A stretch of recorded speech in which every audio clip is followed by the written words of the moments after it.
সকল রাজনৈতিক দলগুলি ইউনূসের এই 1 বছর 6 মাসে কিন্তু 133টা অর্ডিন্যান্স জারি হয়েছে, জি, যেগুলির দায়িত্ব 30 দিনের মধ্যে এগুলো আইনে পরিণত করার, পার্লামেন্ট যখন বসবে। আমরা কিন্তু প্রথম দিন আপনি দেখেছেন উনি বলেছে আমরা নাকি বাস্তবায়ন চাই না জুলাই আদেশে বলে, আমরা কিন্তু প্রথম দিনে 133টা অর্ডিন্যান্স উত্থাপিত হয়েছে সংসদে, নিশ্চয়ই আপনার মনে আছে।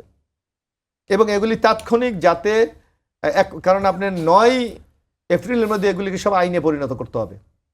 এগুলিকে কিন্তু সব ওই দিনে বিশেষ কমিটি করে ওই কমিটি পাঠিয়ে দেওয়া হয়েছে। বিশেষ কমিটিতে যারা জামাত ইসলাম মনে বাতিল করেছিলেন আমি একটু বলি সাদুন ভাই, না 20টা মনে বাতিল না আমি বলতেছি, এখানে সবাই বিশেষ কমিটি আলাপ আলোচনা করে 98টি সর্বসম্মতিক্রমে আইনে পরিণত করার সিদ্ধান্ত গ্রহণ করা হয়েছে। 15টি ছিল যে আলোচনার বিষয়, 15টি না 16টা ছিল যে এগুলি অধিকতর আলোচনা করে উপস্থাপন করে। 4টিতে বলা হয়েছে এদিকে বাস্তবায়ন করা হবে না। আর আপনার যেইটা নিয়ে বড় বিতর্ক, আপনার সুপ্রিম কোর্টের সচিবালয়, গুম কমিশন, ওই যে এরকম 4টা, এইগুলিকে বিএনপির পক্ষ থেকে বলা হয়েছে এগুলিকে অধিকতর তদন্ত, অধিকতর পরামর্শ নিয়ে সরকারি দল, বিরোধী দল, সাংবিধানিক বিশেষজ্ঞ এবং যারা এক্সপার্ট আলোচনা করো। তাইলে বিএনপি কোথায় জুলাই সনদ বাস্তবায়ন করতে চায় না আপনি বলেন?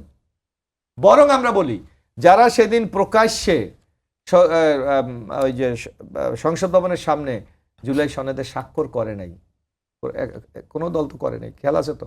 জি, এনসিপি করে নাই। তাহলে তাদেরকে আপনি কি বলবেন? তারা এলাকে জুলাই বাস্তবায়ন করতে চায়? তারা যখন নির্বাচনের পরে কিন্তু তারা স্বাক্ষর করেছে।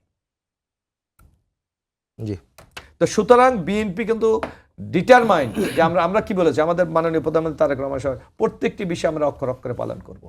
এখন ওনারা একটা ঘোলা পানিতে মাছ শিকারের জন্য, এবং আমি আরেকটু কথা বলি যে আমরা কেন বলেছি আওয়ামী লীগে।